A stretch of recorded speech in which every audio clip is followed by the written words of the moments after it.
Salve, muito boa noite. O Frente a Frente hoje continua falando de política, do mundo jurídico e a atualização de tudo que está acontecendo hoje, que passa pela Praça dos Três Poderes e principalmente pelo Supremo Tribunal Federal. Nessa mesa redonda aqui estamos a Denise e eu e o convidado, o ministro Gilmar Mendes.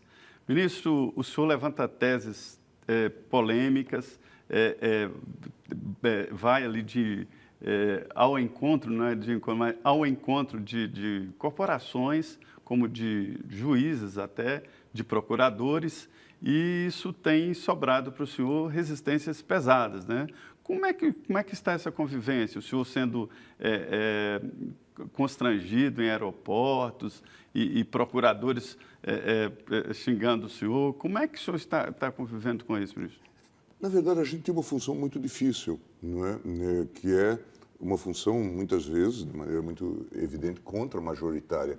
Nisso pertence, citava um autor americano, um juiz americano, Frankfurter, dizendo que, em geral, as garantias processuais penais, constitucionais processuais penais, elas se desenvolviam não em razão de tipos angelicais, né? Mas de pessoas que cometeram crimes, né? É essa um pouco a realidade. O reconhecimento do direito de defesa, em princípio, vem para favorecer alguém que cometeu um crime, não Madre Teresa de Calcutá, né? Então é preciso ter essa noção. Mas isso faz parte de uma conquista nossa, de um processo civilizatório. E nós temos, portanto, que nos colocar muitas vezes nessa posição, né, contra-majoritária. Para isso também nós temos essas garantias, né? Nós não estamos disputando concurso de simpatia, Zé Maria, né? A gente não está... e essa é a nossa função. Mas ministro, é porque as reações estão muito pesadas e Sim. crescendo. Não, claro. Agora, há uma reação muito grande. A própria mídia constrange muito. As pessoas estão com medo de decidir habeas corpus. Por exemplo, esses dias eu tive um caso no... Por que medo de rede social, o senhor acha? Eu acho que sim. A acoplagem, né? O conhecimento. Veja, no nosso caso, do STJ menos, mas nós somos identificados.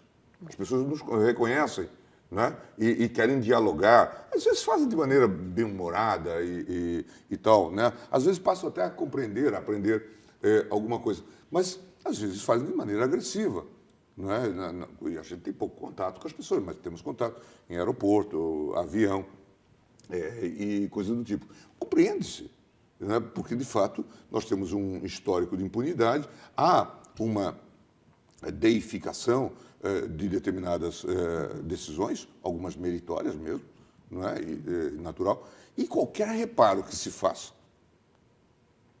será considerado atentatório aos interesses nacionais. Agora, ministro, a gente vê o Supremo dividido ali em dois grupos. Um é encabeçado pelo ministro Edson Fachin e o outro encabeçado, às vezes, pelo senhor, às vezes, pelo ministro Marco Aurélio, né? Fica ali, às vezes, o decano também, entra nesse grupo. Onde é que isso vai desaguar? Porque nós já tivemos diálogos muito fortes, né, especialmente da parte do ministro Barroso em relação ao senhor, onde ele chamou o senhor soltou vários impropérios se referindo ao senhor. Como é que vai se conseguir fazer um balance para o Supremo poder tomar decisões sem ter essa discussão tão acalorada que não é própria da Suprema Corte? E complementando a pergunta, tem essa questão da segunda instância, que parece que o dia que voltar à pauta vai ser um Deus nos acuda. O Supremo já está se preparando para isso? Não, vamos ter que discutir isso e já tivemos no passado também debates acalorados, eles eram menos vistos, não eram sequer televisados, né? Mas isso, eu me lembro, Denise, que certa feita, acho que em 2009, eu fui visitar a Suprema Corte Americana. Estive com o Chief Justice, Roberts, e depois com um juiz conservador que morreu há pouco tempo, Scalia, que era um anticomunista notório, um liberal muito convicto. E aí ele disse, eu estive em Brasília e conheci aquela cidade, um tanto estranha, construída por aquele arquiteto comunista, Niemeyer. Nós levávamos um livro sobre Niemeyer que iríamos entregar, Ele não entregou. Nós entreolhamos e disse... Mas aí ele disse uma coisa que é Mas muito... o Washington tem muito a ver com Brasília. Exatamente. E aí se fala que Roosevelt também tinha uma certa simpatia por artistas de esquerda e coisa do tipo. Bom, mas ele disse assim, mas aquela cidade me deu pelo menos um sentimento de felicidade. Eu fiquei curioso, porque era uma coisa assim, um tom meio patético, assim, risonho e tal, um tipo italianão assim. E aí ele disse, eu fui visitar a casa dos ministros, né, o prédio onde eles moravam, no 313. E vi que todos moravam num prédio. Gente que briga o dia todo e que tem que brigar o dia todo, depois se encontra. Eu fiquei contente ao ver aquilo. Mr. Mendes, por quê? Perguntei. Ele disse, porque os comunistas não conhecem a alma humana. De fato, alguém podia fazer uma piada agora e dizer, também o PT não conhecia a alma humana, né? Mas, de fato, quer dizer, nós estamos, de fato, obrigados a, eventualmente, ter brigas e concepções. E eu acho Faz que... parte do processo. Faz um pouco parte do processo. E eu acho que essa coisa essa emocionalidade toda do debate na sociedade contaminou muita gente, né? Quer dizer, tem muita gente que acha que pode ser popular defendendo teses que vão ao encontro do que as pessoas pensam e coisa do tipo. Por exemplo? Por exemplo, vamos, de fato, ser radicais nas prisões. Vamos prender Maluf, porque as pessoas querem o Maluf, ainda que ele esteja à morte. Ou seja, amanhã o senhor vota favorável ao HC, então. O seu voto está pronto. Porque a ideia era terminar hoje, né?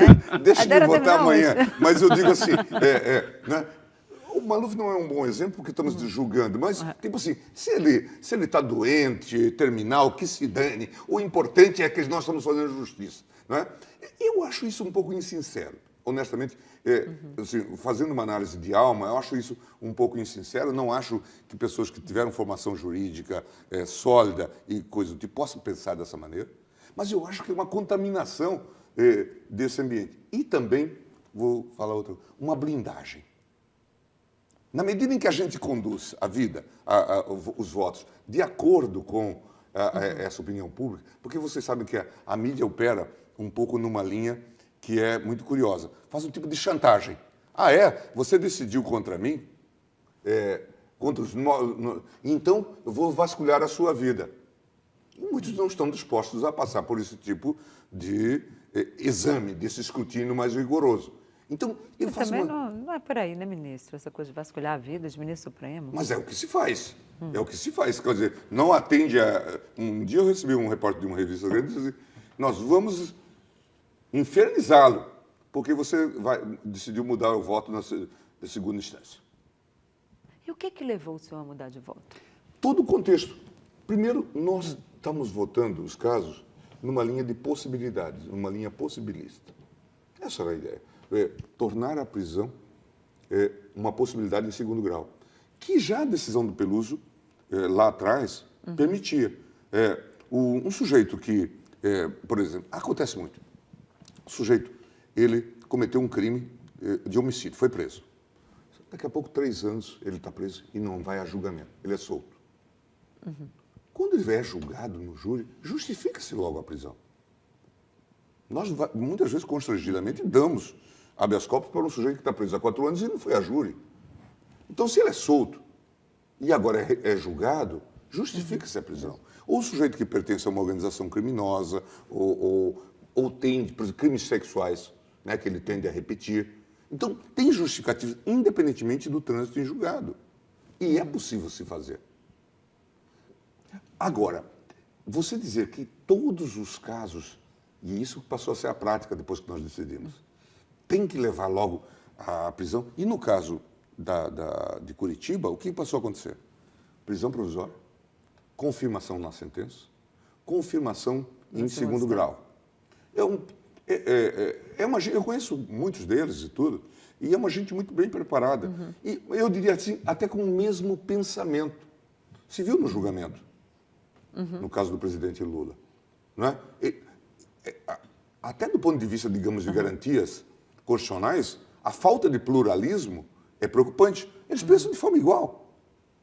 Não ter divergência aqui não é mérito. Quer dizer, um certo pluralismo é importante. Né? Então, este é um problema. Penso igual. A prisão chamada de segunda instância, na verdade, eu falei isso esse dia no julgamento, na verdade se tornou uma regra. Eu entendi. O senhor justifica que o senhor não determinou uma regra, mas a possibilidade. A possibilidade para se fazer a avaliação. Mas no momento em que, no momento que o Supremo começar a rever, decidir rever e vier a rever, porque pelo que a gente sabe, vai rever no momento que isso estiver em pauta, essas pessoas também que o senhor falou, o homicida, o pedófilo, não sei o quê, vai estar todo mundo solto de novo. Não, eu mesmo tenho recebido habeas corpus nesse caso, em que reclamou o trânsito em julgado, e eu digo, está justificada a prisão desse pedófilo, desse estratega de uma organização criminosa e de um traficante, daquele que tem... E portanto, não, agora, no caso da política... A preventiva é justificável nesses casos. Se não estivesse já justificado na preventiva, agora no segundo grau se justifica e ponto final. Agora, no caso da política, também não é, às vezes, uma organização criminosa? Também. Agora, é preciso olhar tudo. No contexto geral, o que houve, e a gente tem discutido com os políticos, a regra do Caixa 2, não há um político no Brasil, e não significa que ele praticou, mas que tenha feito uma campanha que não tenha tido Caixa 2. Ou seja, às vezes ele nem sabia isso. Fora do seu próprio controle. Isso é muito evidente, né, ministro? Isso é muito evidente. Agora, se você diz assim, eu tenho este caso e vou criminalizá-lo como corrupto, recebeu propina porque havia um outro interesse, veja, você está distorcendo a prática geral e está criminalizando a política. Nós estamos vivendo um quadro extremamente complicado, porque na medida em que você generaliza as acusações, você inviabiliza a atividade política. E você imagina que pode haver democracia sem política e sem políticos? Não. Mas nós vamos continuar esse assunto sobre discussão política daqui a pouco, no nosso último bloco. Hoje, eu, José Maria Trindade, recebemos o ministro do Supremo Tribunal Federal, Gilmar Mendes. Ainda dá tempo de você mandar as suas perguntas para o WhatsApp 17 99647 3337. Repetindo, 17 99647 3337.